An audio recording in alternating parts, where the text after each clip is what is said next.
இந்து சமய அறநிலையத்துறை அபகரிப்பு துறையாக செயல்பட்டு பக்தர்களை வஞ்சிக்கிறது என பாஜக மாநில செயலாளர் அஸ்வத்தாமன் விமர்சித்துள்ளார். திருவண்ணாமலையில் செய்தியாளர்களுக்கு பேட்டியளித்த போது அவர் இதனை தெரிவித்தார். அண்ணாமலையார் கோவில் நாளொரு மேனியும் பொழுதொரு வண்ணமுமாக இந்த பிரச்சனை இருந்து கொண்டே இருக்கிறது. இப்போ வெயில் காலம் ஆரம்பிக்குது.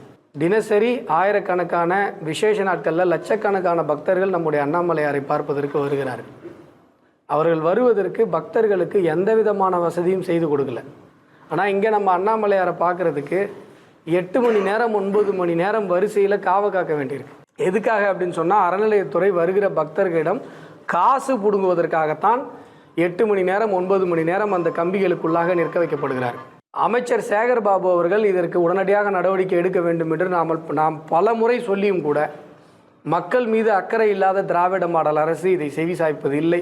திருப்பதியில் இருக்கிற மாதிரி பக்தர்கள் தங்குவதற்கான அறைகள் கட்டலாம், கழிவறை வசதி, உணவு வசதி இதையெல்லாம் ஏற்பாடு செய்ய வேண்டும் என்று நாம் தொடர்ந்து வலியுறுத்தி கூறிக்கொண்டிருக்கிறோம். இந்த திருவண்ணாமலையார் அண்ணாமலையார் உலகத்திற்கே ஆன்மீக அடையாளமாக இருந்தாலும் கூட இந்த ஊரில் வசிக்கிற நம்மால் அண்ணாமலையாரை போய் பார்க்க முடியல. ஏன்னு சொன்னால் இந்த அறநிலைய ஆக்கிரமிப்பு துறையினுடைய அராஜகம்.